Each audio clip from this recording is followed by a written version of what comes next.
Good day everyone, and also to Miss Dabasol. We are going to report together with my co-reporter Jana Mader Gantes about the relational comparison operators. So relational comparison operators are symbols or words used to compare values or conditions in programming. So they are used to determine if a condition is true or false.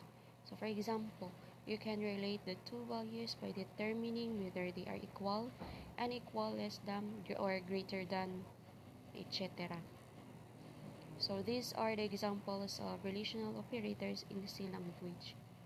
Equal to, not equal to, less than, less than, or equal to, and greater than or equal to. So this operator analyzes whether two of the operands are equal to each other or not. If they are equal, the output is true, else false. So for example, this program.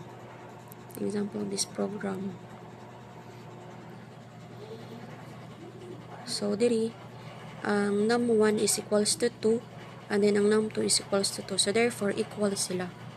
Pero og ang num1 nimo is ilahi nimo ang imo ibutang diri sa num1, din ang num2 is ilahi sad. So ang mo print niya is the numbers are not equal.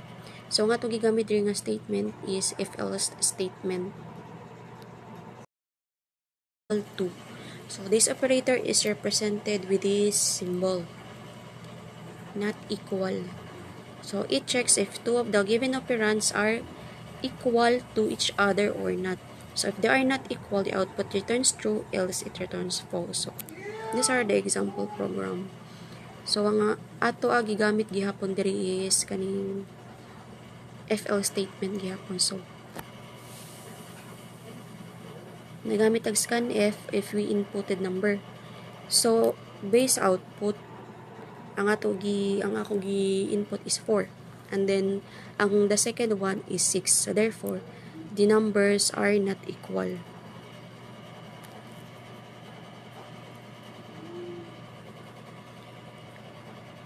Ang less than, this operator assesses whether the first given operand is lesser than the second one. If yes, then the output returns true, else if it returns false. So these are the example program. So ang NA is equals to 10 and B is equals to 5. So therefore, ang atong output is A is not less than to B. If si A is mas gamay sa B, so therefore, ang kining ma-output niya is A is less than B. Greater than.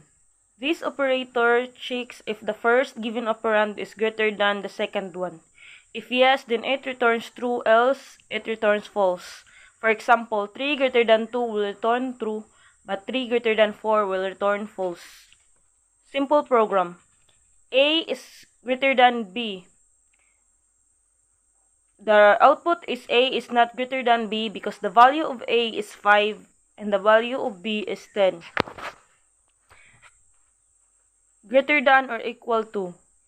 This operator checks if the first given operand is equal to or greater than the second one. If yes, then it results as true, otherwise it returns as false. For example, 3 greater than or equal to 3 and 3 greater than or equal to 2 will return true, but 2 greater than or equal to 3 will return false. Example code. If num2 greater than or equal to num1, the printf is greater than or equal to. The result is 10 is greater than or equal to 5 because the value of num2 is 10 and the value of num1 is 5. Less than or equal to. This operator is represented with a less than or equal to sign. It evaluates if the first given operand is equal to or less than the second one. If yes, then it outputs true, or else it outputs false. For example, 2 less than or equal to 4 will result as true. But 4 less than or equal to 2 is result. Sample code. If num1 less than or equal to 2, printf is less than or equal to. The result is 5 is less than or equal to 10. Because the num1 is 5 and the num2 is 10.